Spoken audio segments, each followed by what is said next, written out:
Sean muy bienvenidos a Agenda Norte, a nuestro nuevo capítulo número 16, en que conversaremos sobre la formación de capital humano y los desafíos de la educación técnico-profesional vinculadas a la minería.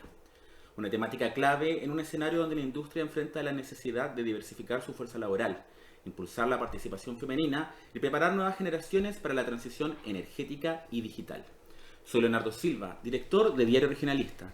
Les doy la bienvenida a este espacio en que cada semana, junto a expertos y expertas invitadas, analizamos las últimas noticias sobre minería, negocios, innovación y territorios. Acá comienza Agenda Norte. En este capítulo nos acompaña Vladimir Glasinovic, director del programa Eleva, que es parte de la alianza CCM Eleva, quien ha liderado iniciativas para fortalecer la empleabilidad en la industria. También con nosotros en el segundo segmento nos acompaña Valentina Quiroga, ex subsecretaria de Educación y actual gerenta de Desarrollo Humano en Fundación Chile, con amplia experiencia en políticas públicas y modernización de la educación técnico-profesional. ¿Cómo estás, Vladimir? Bienvenido. Muchas gracias por la invitación, Leonardo. ¿Cómo ha estado tu viaje? O sea, porque llegaste hace ¿cuánto? Mira, llegué el día miércoles, estuvimos con una estupenda feria laboral del programa Empleo y Región. Estuvimos ahí con un stand de la iniciativa Impulsa 4.0, dando a conocer las distintas alternativas y vocaciones y trayectorias laborales que los jóvenes se pueden sumar a la minería. Así que fue una rica instancia poder ponernos en contacto con jóvenes que tienen mucho interés de sumarse a la industria minera. Más acá en la capital minera, que es Antofagasta. Estuvimos allá, compartimos también junto a Vladimir las distintas empresas que estaban participando de esta feria laboral y vimos mucho interés. También hartas personas de distintas edades. Uno pensaría que el rubro minero ya como que algunas personas se van restando con el tiempo, pero en realidad no. Así que, Vladimir, tú tienes una amplia trayectoria en temas de educación y todo lo que tiene que ver con formación de capital humano en minería. ¿Cómo has visto evolucionar la relación entre la industria minera y el sistema de educación técnico-profesional en Chile en los últimos años?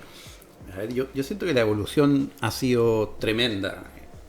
Si nos situamos 15 años atrás, en el año 2010, en el anterior como ciclo de boom minero que teníamos también en ese entonces, básicamente en materia de capital humano no teníamos casi nada. No teníamos un consejo de competencias, no teníamos un estudio laboral, capacidad prospectiva que nos dijera cuántos talentos se iba a necesitar en el futuro, no teníamos un marco de cualificaciones mineros, no teníamos instrumentos para monitorear cómo se estaba comportando la fuerza laboral minera. Y hoy día, 15 años después, tenemos un ecosistema mucho más consolidado, tenemos instrumentos que nos permiten prospectar, saber que a futuro, en los próximos 10 años vamos a necesitar 34.000 talentos para la industria minera y sabemos exactamente cuántos son mantenedores mecánicos, cuántos mantenedores eléctricos, cuántos operadores de equipos fijos, cuántos operadores de equipos móviles. Podemos monitorear tendencias como el empleo local, la participación de mujeres en la minería. Tenemos capacidades de hacer benchmarking y compararnos con otras grandes potencias mineras y saber cómo nuestros indicadores se comparan con los de ellos. Entonces hemos avanzado mucho, lo que no quiere decir que todavía tenemos mucho más por avanzar. Exactamente, y cuéntame, ¿cuál es la evaluación que tú das en este momento? Porque tú igual llevas más de 10 años en este rubro y has visto por ende y has participado de los cambios de la cultura laboral también. Mira, acá hemos visto transformaciones tremendas. Un dato, por ejemplo, hace 10 años la participación de mujeres en la minería era del 7,7%. El último dato que tenemos, lo dimos a conocer hace poco con nuestro monitoreo de participación laboral, es el 23,1%. Hemos triplicado la participación de mujeres en la minería en 10 años. Esto es algo que cuando nos comparamos con otros países es un tremendo logro. Nosotros hicimos un benchmark con las otras grandes potencias mineras como Australia. Ellos están en 21,5%. Logramos superar a los australianos, a los sudafricanos que van en 20%, a los canadienses que están en el 18,6%. Nos ponemos en un sitial de liderazgo en materia de participación laboral de mujeres en la minería y en otros indicadores, la cantidad de perfiles y estándares laborales que tenemos desarrollados, el nivel de adopción que hay de los grandes estándares de calidad del sector minero en materia de capital humano. Entonces creo que hemos avanzado mucho. Nos metemos a las cifras de otros indicadores como de seguridad, cómo ha ido bajando el nivel de fatalidades en la industria, acercándose cada vez más hacia el ideal de fatalidad cero en la industria, accidente cero en la industria. Esa es la visión que hay y para eso es lo que se está trabajando día a día. ¿Y cuáles son los desafíos en cuanto a la colaboración público y privada que ves para que esto siga avanzando, que siga creciendo esta suma y no se estanque este porcentaje? Mira, nosotros trabajamos con lo que llamamos un modelo de colaboración de cuádruple hélice. Está el rol del sector privado, que conforma inicialmente esta alianza, pero esto no se avanza y no logra solamente si es con el sector privado. Por eso hablamos de una cuádruple hélice entre el sector privado, el sector público, con el que trabajamos muy fuertemente, el sector formativo, la academia, y el mundo de la sociedad civil. Trabajamos y tenemos colaboración con todos ellos.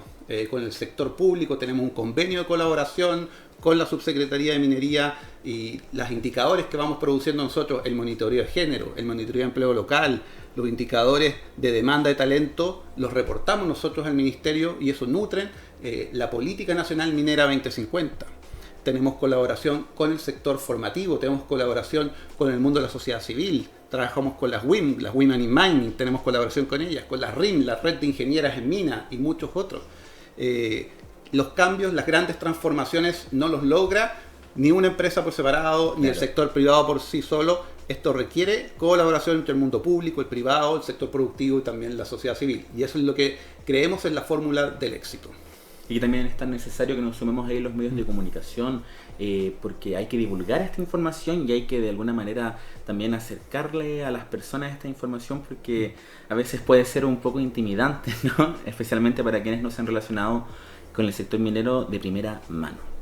Tenemos también este dato de que según el estudio de estructura etaria de la fuerza laboral minera, en julio de 2025 que fue publicado, más del 50% de los trabajadores mineros tienen entre 30 y 44 años, mientras que solo un 7% tiene menos de 25 años.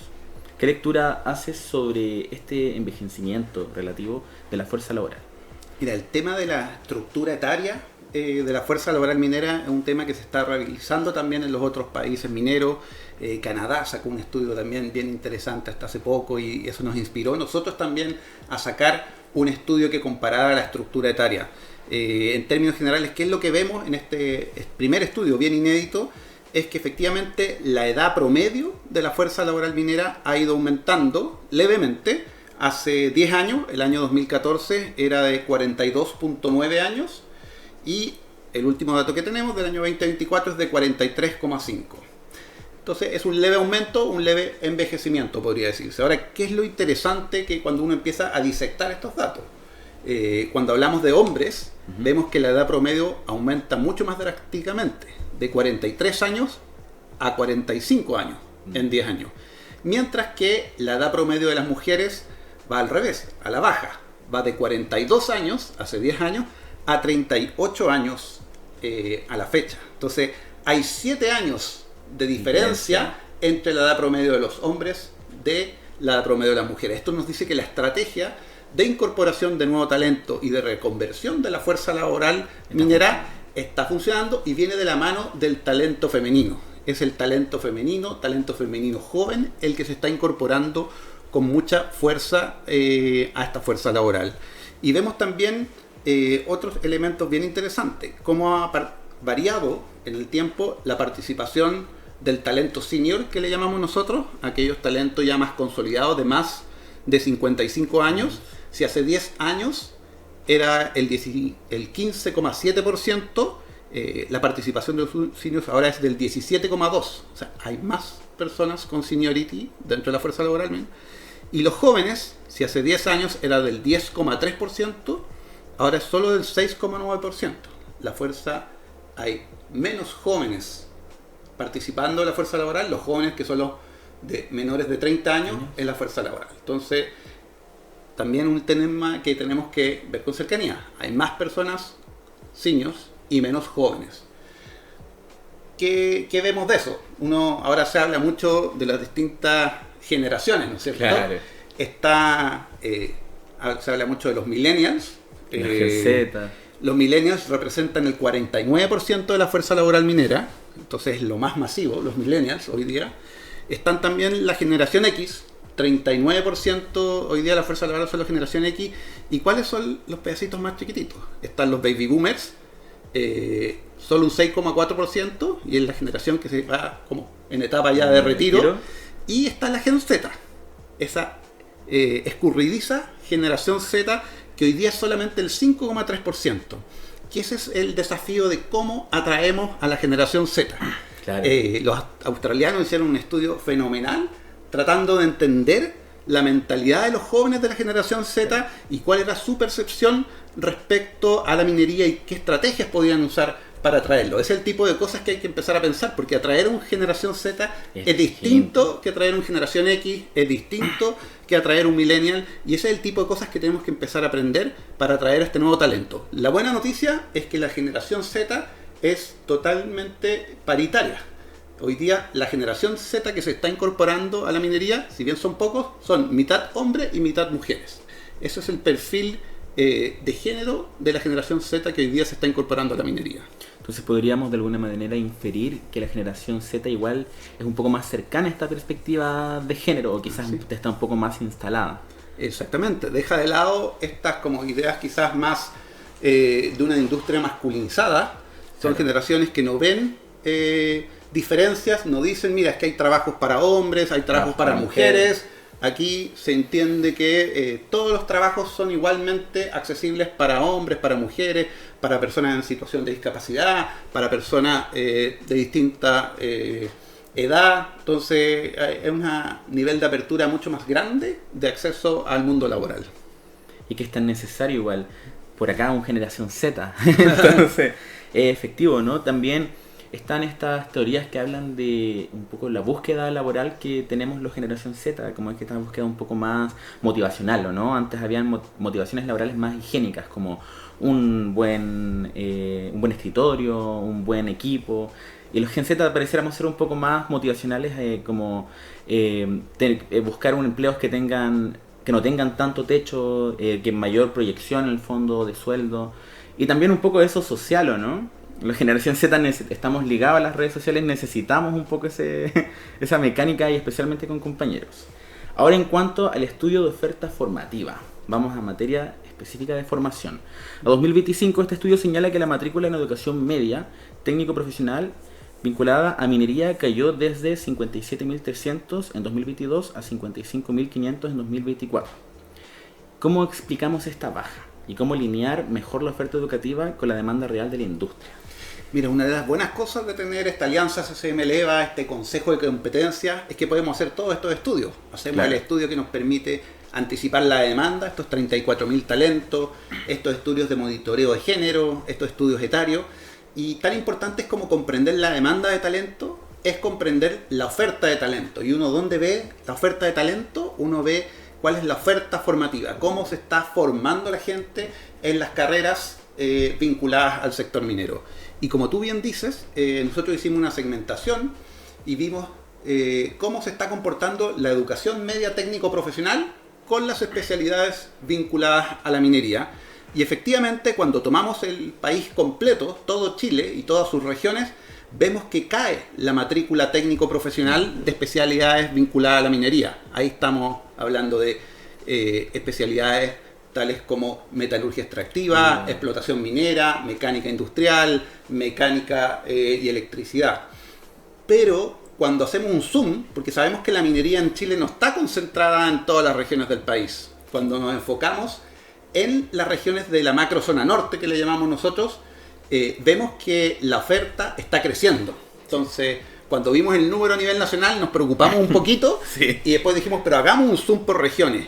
Y lo bueno es que, si bien a nivel nacional está esa baja que dices tú del orden de 2.000 matriculados menos, cuando nos vamos a la región de Antofagasta, es la región que más sube la matrícula vinculada a minería. Sube un 10% en los últimos 6 años. Cuando vemos la de Atacama y la de Tarapacá, suben un 6%. Entonces, en general, la macrozona norte está teniendo una muy buena respuesta, la oferta formativa, a esta demanda de nuevo talento, estos 34.000 nuevos talentos que se van a requerir en la próxima década. Entonces, ahí nos quedamos un poco más tranquilos con esto, vemos también que la oferta formativa, no solamente en términos de cantidad, está reaccionando bien y está creciendo, sino que también se está sumando esta tendencia de ser más inclusiva. Sí. Porque vemos también la matrícula en términos de género. Aumenta la matrícula de mujeres en estos programas vinculados a la minería, aumentó a un 21,1% a nivel nacional, y de nuevo, cuando vemos el detalle de la macrozona norte, desde Antofagasta hasta Coquimbo, ese dato es aún más grande, es un aumento de a un 27% la participación de las mujeres en la matrícula. Entonces nos permite saber que está egresando también talento diverso que va a poder ser atraído por la industria. Que es tan interesante igual porque cuando uno lo ve en retrospectiva, al ver que hay distintos jóvenes que están escogiendo este rubro profesional y que son incluso, algunos estudian en regiones donde ni siquiera hay una como producción minera, sino que todos centrados en eventualmente poder trasladarse a esas zonas donde se enfoca la producción. Y yo creo que igual es llamativo. A mí siempre nos llama la atención cuando vamos publicando las cosas de la Agenda Norte, los capítulos, los reels, especialmente cuando son de ofertas laborales. Nos llama mucho la atención la cantidad de personas que aparecen. Me dicen así, estamos acá en Punta Arenas, ¿cómo podría postular? Estamos acá en la región de los lagos, y siempre de distintas regiones. Uno pensaría que en realidad se concentraría esa formación en ciertas áreas, pero parece ser que de todas maneras está diseminada. O sea, todos tenemos los ojos de alguna manera pendiente en la minería y en su sector productivo. Así. En ese mismo estudio se revela que solo un 15% de los programas de formación técnico-profesional están acreditados con el sello de calidad CCM Eleva, mientras que el resto no cumple todavía con este estándar. ¿Qué importancia tiene avanzar en esta acreditación para mejorar la empleabilidad de los egresados? Y más o menos, ¿cómo es ese proceso de acreditación? Bueno, esa es otra de las ventajas de tener un consejo de competencias, que uno de los instrumentos que tiene desarrollado es el sello de calidad CCM. ¿Ya? Dado que nosotros desarrollamos en conjunto con la industria los estándares laborales, básicamente decimos, un mantenedor mecánico, estas son las competencias que tiene que tener. Un operador de planta tiene que tener este listado de competencias, este es el estándar. Y después uno va al mundo formativo y el mundo formativo se empieza a alinear a cumplir estos estándares. La idea es que el mundo formativo forme con las competencias que el sector productivo requiere. Y lo que hacemos a través de esta alianza CCM es un proceso de auditoría en que un programa formativo que le interesa que sus egresados, que el perfil de su egresado, decir, mira, mi perfil de egresado está alineado con tu demanda de talento. Claro, es competitivo. Se pasa por un proceso de auditoría que permite después acreditar que se cumple ese alto estándar que está hoy día requiriendo la industria. Y tenemos resultados bastante buenos, diría yo. Se concentran sobre todo en la macrozona norte. Tenemos más de 110 programas formativos, tanto de educación media, de educación superior y de OTEX, de organismos técnicos de capacitación, que han pasado por este proceso de auditoría y han certificado que su programa cumple con los estándares de la gran minería. Son 110 programas, eso es un avance tremendo. Y hay una demanda cada vez más creciente que tienen los liceos técnicos profesionales, pero también los centros de formación técnica, de decir, oye, mi programa estoy formando lo que la industria demanda. Entonces les gusta pasar por estos procesos para poder darle una oferta de valor más certificada y acreditada a sus estudiantes. Y estimado Vladimir, ahora ya con las últimas preguntas de nuestra entrevista, ha sido un gusto poder conversar contigo sobre todo lo que es el panorama minero, la formación y estas estadísticas que son tan necesarias, ir sondeando un poco, ir divulgando cómo va avanzando en el fondo esta fuerza laboral. Nos encontramos hoy día jueves, 21 de agosto si no me equivoco, y hoy se realiza la Cena de la Minería 2025, una instancia clave para este sector. ¿Qué mensaje espera transmitir con respecto a este encuentro y al rol de la educación técnico-profesional en los próximos años? Mira, este encuentro que hace la Asociación de Industriales de la Minería, que es un tremendo encuentro a nivel país, y hoy día se junta gente de todas las regiones que tienen algún tipo de vinculación con la minería, se da cita acá en este encuentro, en esta cena minera que va encima a ser ahí frente a las ruinas de Huanchaca, que es un lugar precioso, espectacular. Sí. Me contaba ayer el presidente que más de 1.400, 1.300 personas esperan, es un tremendo hito.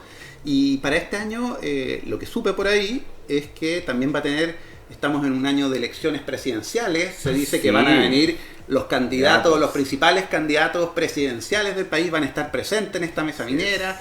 La ministra usualmente da un discurso también muy importante de contexto, de visión sobre el sector minero.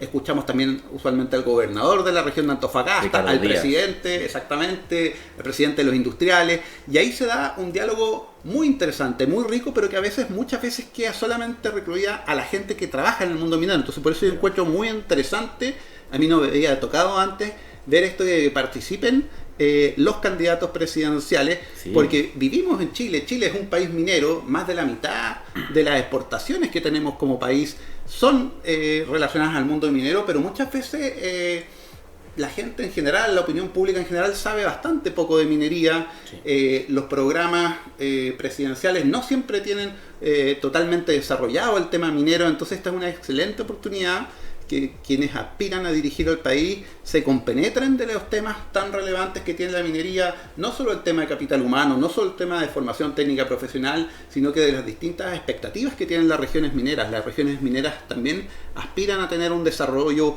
aspiran a que una parte importante del empleo que crea esta industria quede en sus respectivas regiones, Sí. y eso requiere una conexión entre la demanda de talento y las capacidades formativas que hay en la región. Y ahí hay mucho que se puede trabajar. Así que yo estoy con todas las ganas, estoy con mi corbata, mi chaqueta, así que pronto iré a la cena. De minería. Y qué interesante eso que mencionabas de que se acercan los candidatos a la cena minera.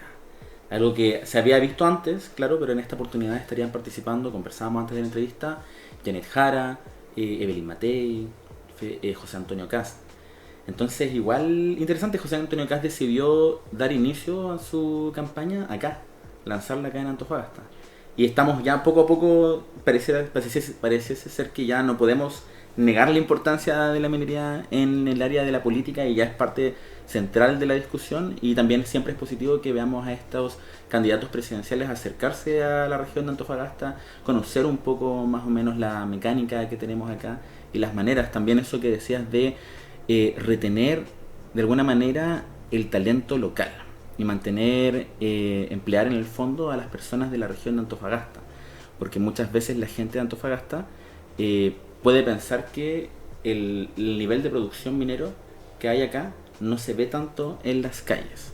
Entonces es muy necesario que estos candidatos se puedan acercar a comprender, a conversar y a dialogar sobre esta temática. Así es, y la minería también tiene mucho que aprender, que enseñarle a otros sectores productivos y a otras regiones. O sea, hasta la fecha hoy día en Chile, hasta donde yo conozco, el único sector industrial que tiene un consejo de competencias es el sector minero. Sí. Pero qué útil sería que otros sectores productivos desarrollaran sus propios consejos de competencias laborales. En general tú ves Australia, ves Canadá, ves el mundo europeo. En general cada sector productivo tiene su consejo de competencias que se Sí. preocupa de generar los estándares laborales, que se preocupa de conectar la demanda de talento con la oferta formativa. Eso puede ayudar a ir cerrando las fricciones que existen en los mercados laborales en las distintas regiones. Somos un país súper largo.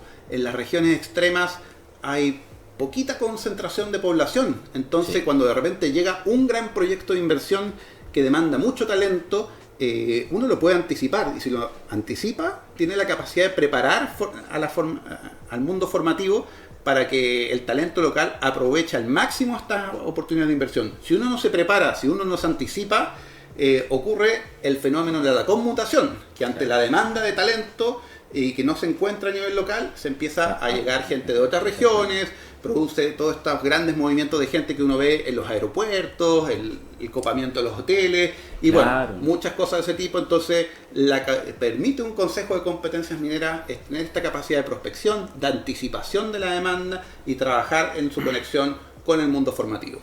Y ya en nuestras últimas dos preguntas de la entrevista, estimado Vladimir, con respecto a las oportunidades que identificas para fortalecer la colaboración entre empresas, instituciones educativas y el Estado en la formación de técnicos para la minería. ¿Cuál es el rol o cuál crees tú que es el lugar que tenemos que darle a los profesionales técnicos en el área minera? Porque todavía pareciese ser no definido de forma unánime. Mira, yo soy un fan de la educación técnico-profesional. Este agosto no es solamente el mes de la minería, sino que ya la próxima semana vamos a tener la Semana de Educación Técnico-Profesional, y nosotros somos fan y abocamos por la importancia que tiene la educación técnico-profesional para el país en general y en particular para la industria minera. Un dato que yo creo que es interesante saber que a veces no se sabe muy bien. En términos generales, la fuerza laboral minera, de cada 4 trabajos que genera mucho empleo, pero de cada 4 trabajos que se genera, 1 es en una compañía minera y 3 son en los proveedores mineros. O sea, buena parte de la demanda de talento no está directamente en la compañía minera, sino que está en los grandes, medianos y pequeños proveedores de estas compañías mineras.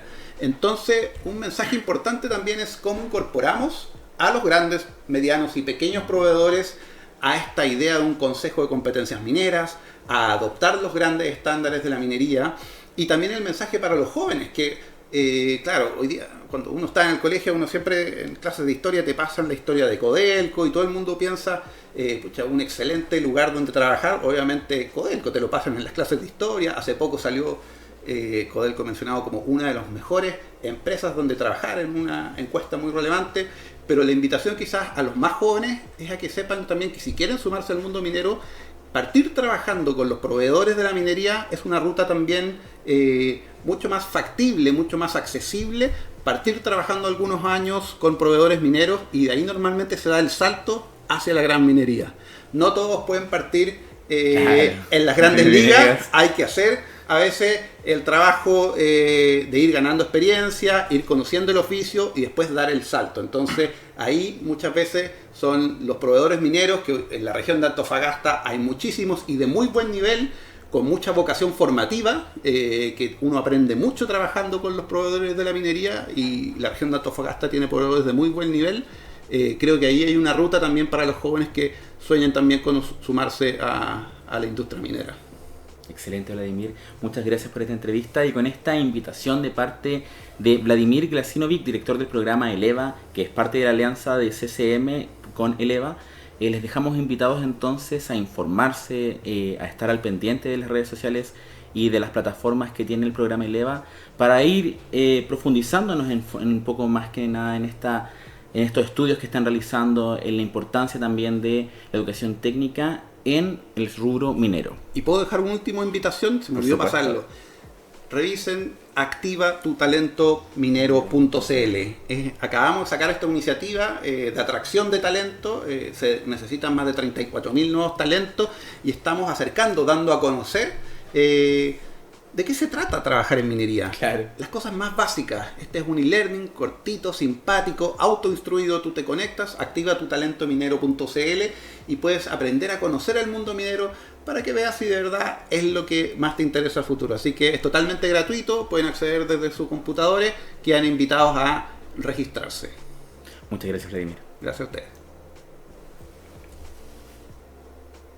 Muy bien. Ahora continuamos con...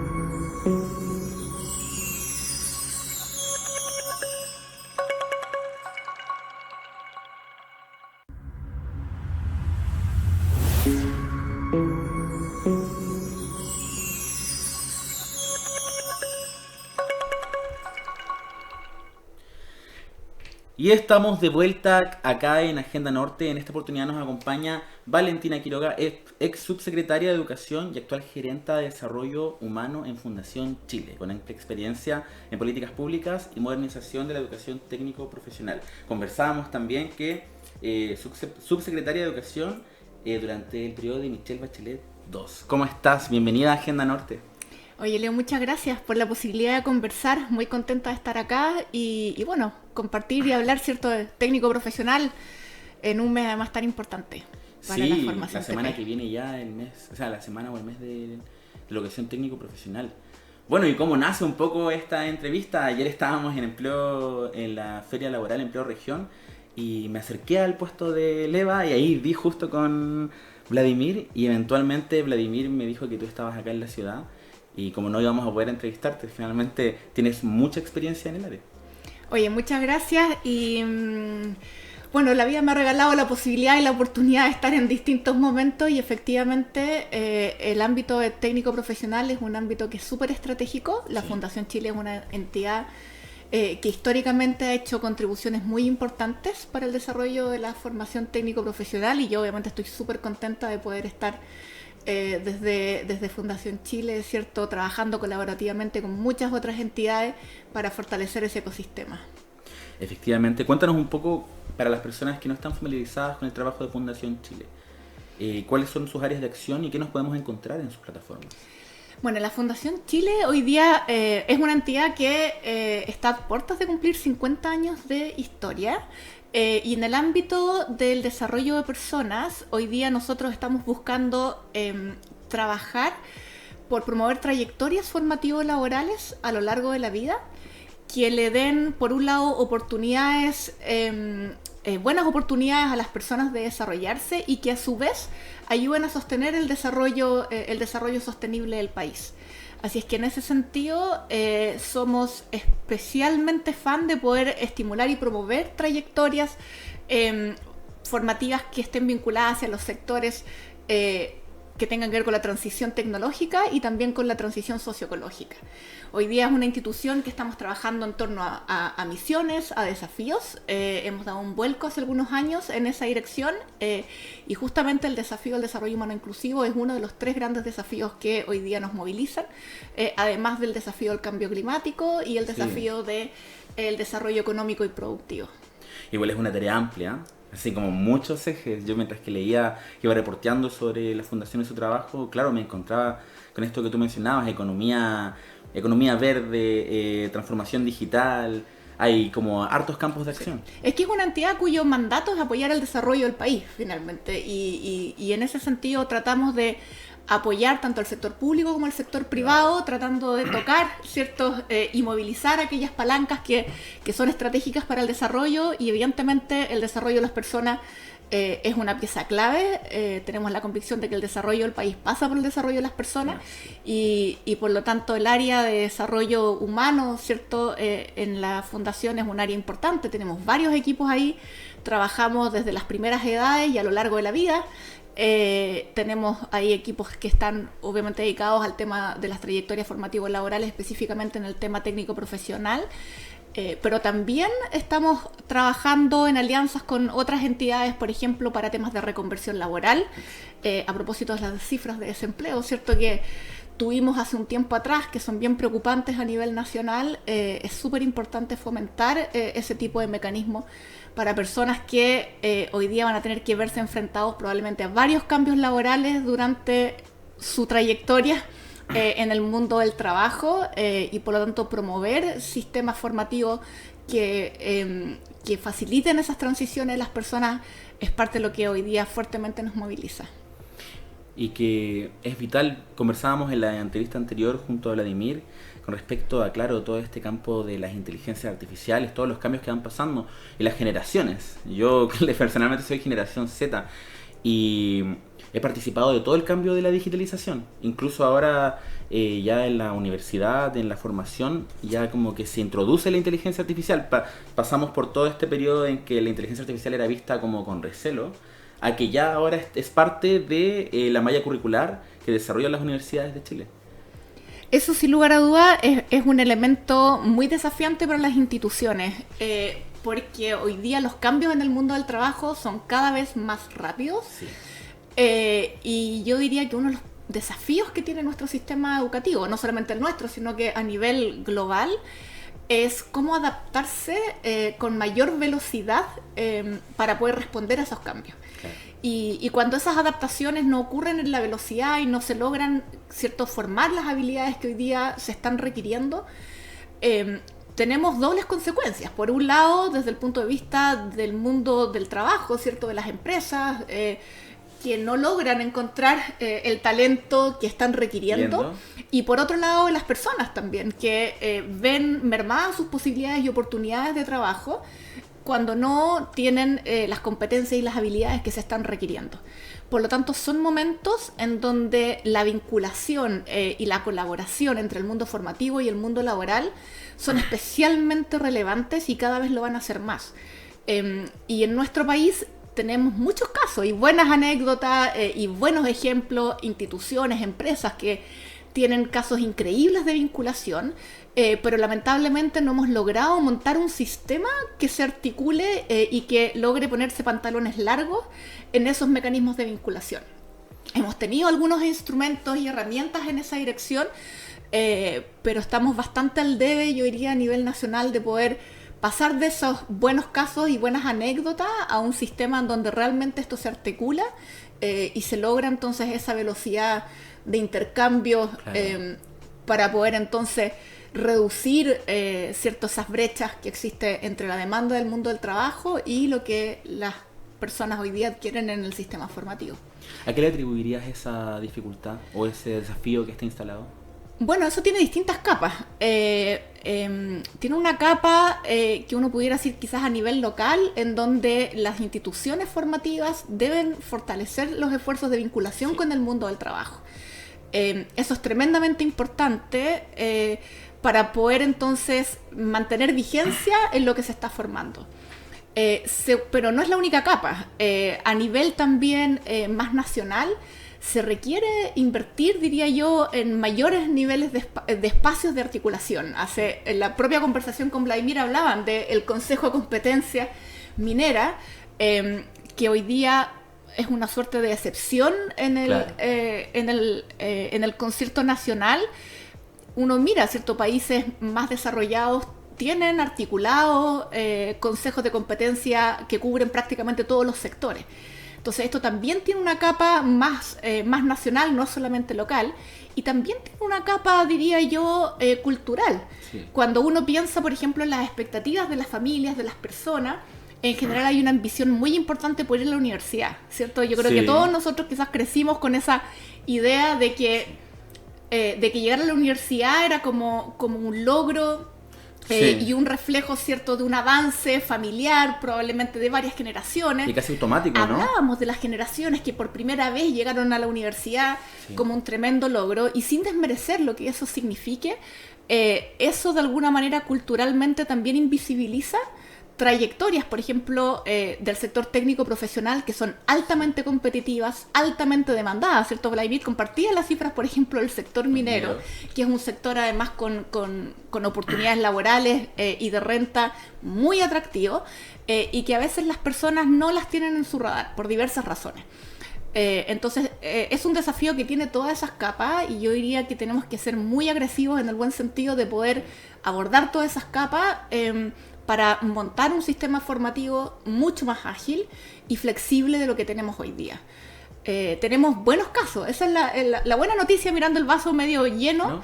Tenemos súper buenos casos de éxito, y el punto entonces, bueno, es cómo colaboramos para poder escalar, ¿cierto?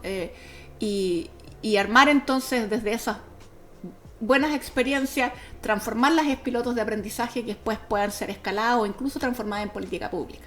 La Fundación Chile de alguna manera colabora y ayuda en eso, pero no es la única entidad, ¿cierto? O sea, hay muchas entidades, muchos casos de éxitos que distintas organizaciones a lo largo del país empujan, y yo diría que estamos en una fase en donde la colaboración público-privada tiene que ser radical, y entre todos los sectores. Aparte que si tú lo miras desde un punto de vista, incluso desde la inversión, cuando miramos, por ejemplo, a nivel comparado internacional, cuánto estamos invirtiendo en educación, la verdad es que Chile tiene un nivel de inversión bastante importante, comparado a lo que hacen, porcentualmente hablando, ¿cierto?, países bastante más avanzados que nosotros. Por lo tanto, yo diría que es difícil pensar que Chile pueda volver a tener un ciclo de alta inversión en el sistema formativo. Sin lugar a dudas hay que seguir invirtiendo, pero cada vez estamos más en la frontera de nuestras posibilidades Y por lo tanto, yo diría que el énfasis fuerte debiese estar en cómo ganar eficiencia. Sí. En lo que hoy día estamos haciendo, en lo que estamos invirtiendo, en las decisiones que se están tomando, y para eso la inteligencia colectiva es fundamental. Con respecto al programa Talento Digital para Chile, ¿qué resultados concretos ha tenido para ajustar la oferta técnico-profesional hacia la demanda laboral actual y futura?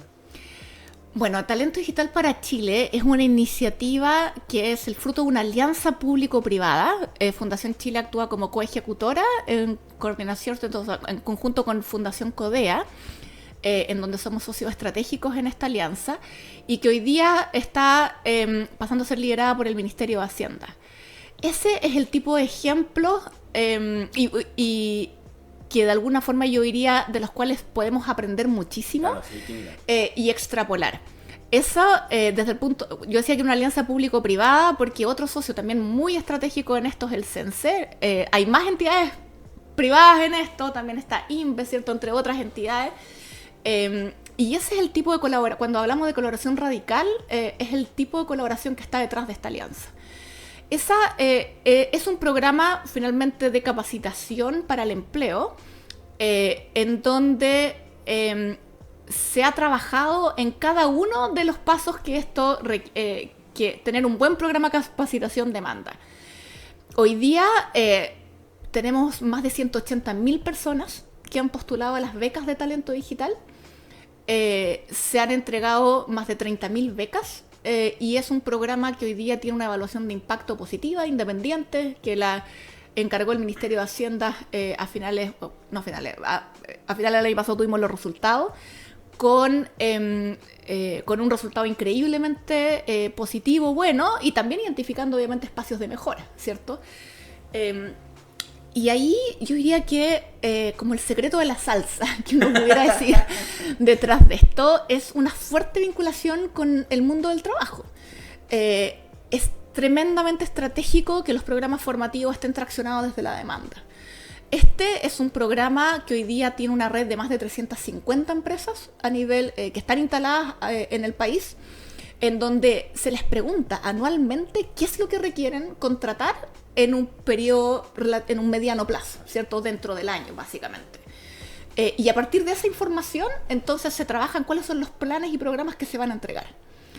Y eso es lo que se entrega, se forma, postulan las personas, y eso es lo que después, y después hay un trabajo, ¿cierto?, de información, de entregar, ¿cierto?, e informarle a las empresas cuáles son los egresados del programa. Y eso nos ha permitido, ¿cierto?, hoy día tener resultados realmente increíbles, donde casi el 80%, más del 70% de las personas logra, ¿cierto?, emplearse o ocuparse después de haber egresado a estos programas. No hay que olvidar que estos programas toman a población vulnerable, es población público-cense, y por lo tanto estos resultados son de verdad que bien impresionantes. Con incrementos de renta y de tasas de empleabilidad bien importantes, y además con un 36% de mujeres egresadas, lo cual es bien inédito en este sector. Y eso ha sido fruto de toda la alianza, del esfuerzo de todas las entidades que estamos fuertemente trabajando para lograr y mejorar esto. Ese es el tipo de ejemplos, pero no es el único. Yo creo que en el país hay distintos elementos y iniciativas que se requieren, ¿cierto?, probar, pilotear, y después entonces escalar aquello que funciona. Y ese es el esfuerzo en el que hoy día estamos buscando colaborar junto a varias otras entidades. Dentro de la prensa disponible, en el fondo en la que usted ha participado, hay una mención sobre la educación técnico-profesional y cómo es una vía clave en la reconversión laboral gracias a ciclos más cortos y rápidos. ¿Cuáles son los principales obstáculos para escalar ese impacto en áreas como inteligencia artificial, automatización o ciberseguridad? A ver, primero yo quisiera destacar la importancia y lo estratégico que es el sector técnico profesional para el desarrollo del país. Es demasiado importante poder darle fuerza a ese sector Sí. y combatir un poco esta tendencia cultural a pensar como que lo único que importa es el sector universitario, porque eso no es así. De hecho, en las cifras de desempleo, ¿cierto?, que se presentaban, donde ya estamos empezando a hablar, ¿cierto?, el informe que sacó ahí, que lideró Juan Bravo, donde se hablaba ya de desempleo ilustrado, mostraba un cambio histórico en las cifras, en donde el desempleo en el segmento de personas con educación superior completa se había incrementado de manera relevante, especialmente en el sector universitario, de personas que venían educación superior completa del sector universitario. También el sector técnico profesional incrementó, pero fue más, ¿cierto? El alza estuvo principalmente concentrada en los egresados con educación superior completa. De hecho, a propósito del programa de talento digital que hablábamos hace un momento, el 75% de los egresados del programa de talento digital tiene educación superior completa, lo cual es bien impresionante, porque son síntomas de alguna forma que te está mostrando de que no estamos teniendo la capacidad de que, o sea, ya no es suficiente tener educación superior completa, claro, para garantizar un empleo. Que era como el fin último de la educación superior, porque era el mito que teníamos antes. Eso ya estamos dando cuenta de que eso no es así, y eso se explica por diversos fenómenos, entre ellos que hoy día tenemos una población mucho más educada, ¿cierto? El 2010, cerca un poco más del 20% de la población tenía educación superior completa, y el 2025 más del 40% de la gente tiene eso. Entonces esto empieza a ser cada vez más exigente. Y voy ahí a tu pregunta. Quisiera destacar que el sector técnico profesional tiene varias ventajas comparativas.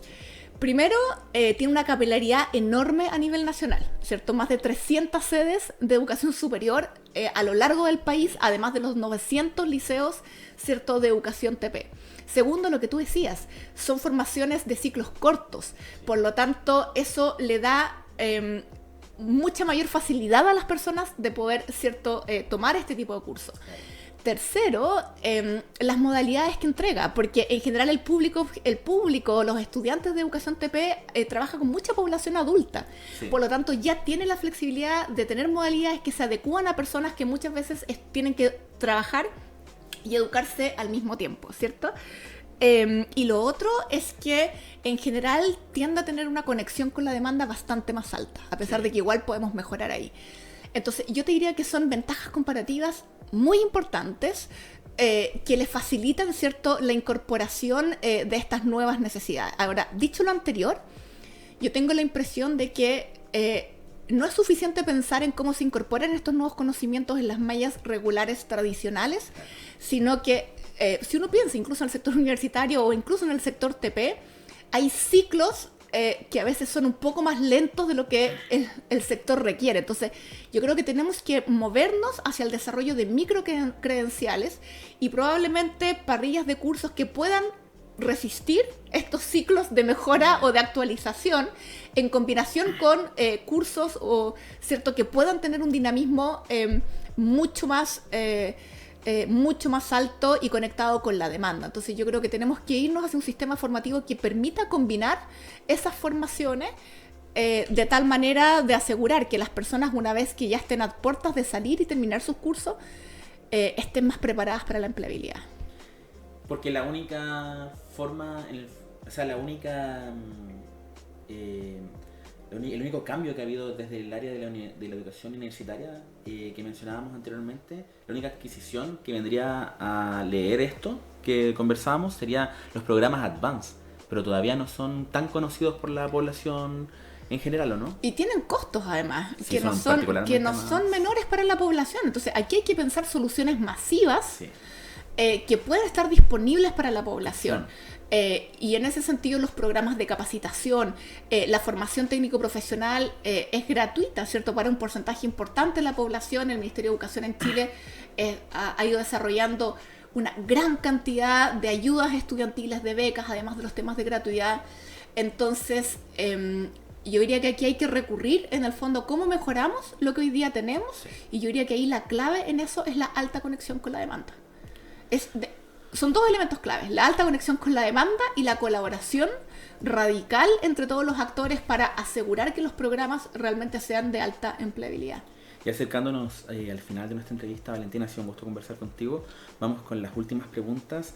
Y es con respecto al área de la modernización, la inclusión y las tendencias. En 2017 lideraste como subsecretaria el diseño de la Estrategia Nacional Técnico-Profesional de 2017 a 2030, incluyendo el marco de cualificaciones.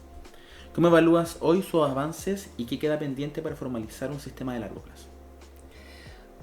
Bueno, sin lugar a dudas, el desarrollo de un marco nacional de cualificaciones fue un esfuerzo país importante, pero son instrumentos que son vivos.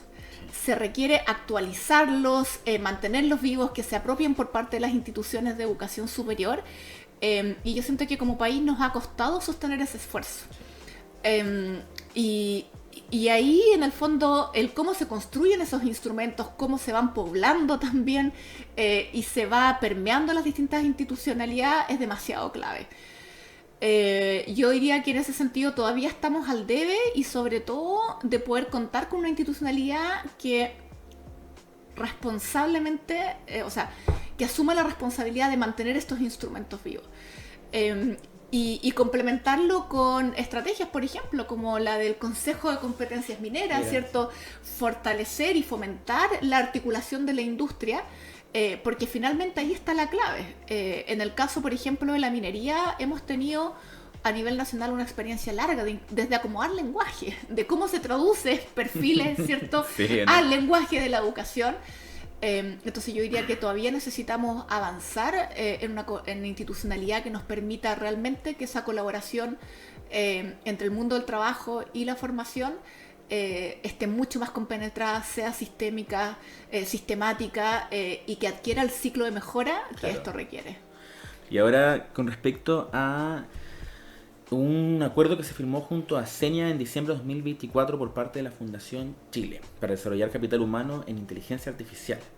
¿Qué implica este enfoque para y cómo debería incorporarse la IA en la formación académica de nuevos profesionales? Bueno, la inteligencia artificial, sin lugar a duda, es una herramienta que afecta a todos los sectores del conocimiento. La productividad. Absolutamente. Acelerada. Entonces es demasiado importante que podamos incorporar en todos los sectores, no solamente en aquellos que están destinados hacia las trayectorias más digitales, sino que también de manera transversal estas nuevas herramientas, porque finalmente tienen que ver con lo que tú dices, ¿cierto? De que nos van a permitir ser más productivos, pero eso no va a ocurrir mágicamente. Requiere entenderlas, saber cómo sacarle mayor provecho y como decía, ¿cierto? Poder tener mecanismos que nos permitan actualizar rápidamente los conocimientos. Y eso es algo que, que claramente hoy día le está pegando a las personas y yo creo que tenemos que ser mucho más innovadores y ser mucho más radicales en esa formación. Ahora, creo que hay que identificar ahí, ¿cierto?, cuáles son aquellos conocimientos fundamentales que uno puede ir poniendo en los programas formativos que tienen una actualización quizás un poquitito más lenta y cómo eso se complementa con otro tipo de cursos que sí pueden tener esa velocidad. Entonces yo diría que el sistema de capacitación, por ejemplo, a nivel nacional y de estos cursos cortos que las entidades puedan ir formando o creando van a ser absolutamente estratégicos y el desafío es cómo pueden estar disponibles para el grueso de la población. Como coordinadora de la alianza público-privada Sumar Saberes, ¿qué enseñanzas pueden trasladarse al entorno técnico profesional para acelerar la mejora educativa con evidencia y escalabilidad? Esa es una alianza público-privada donde hay varias entidades, el Ministerio de Educación y varias fundaciones del sector privado que están liderando, que tiene el propósito de identificar qué iniciativas a nivel nacional para el mejoramiento educativo se están ejecutando, cuáles de ellas están moviendo aguja, qué es lo que explica su éxito y aprender cómo se escalan. Es una iniciativa muy ambiciosa en donde se conecta fuertemente. De hecho, hicimos un mapeo inicial de 300 iniciativas a lo largo del país. 100 de ellas en los focos que la Alianza había definido y se invitó a evaluar 34 iniciativas. Aquellas que teníamos la información de que tenían mayor evidencia de resultados y prontamente vamos a publicar aquellas que tienen una alta robustez técnica. Va a estar prontamente disponible en la página web que vamos a lanzar en un par de semanas más de Sumar Saberes. Y la invitación hoy día estamos haciendo un levantamiento que pretende ser censal a nivel país, así es que también invitar a todas las entidades y organizaciones de la región de Antofagasta que hoy día están ejecutando iniciativas para la mejora educativa, y varias a las que conocemos, pero hay otras que quizás se nos están quedando fuera del radar, a invitarlos a poder contarnos qué iniciativas están ejecutando de tal manera de poder armar este mapeo que tiene la aspiración a constituirse como un bien público en un tiempo más. Así es que y en ese mapeo tenemos iniciativas técnico-profesionales que se aplican a liceos técnico-profesionales, así que estamos ahí bien ansiosos de poder darlas a conocer en un tiempito más.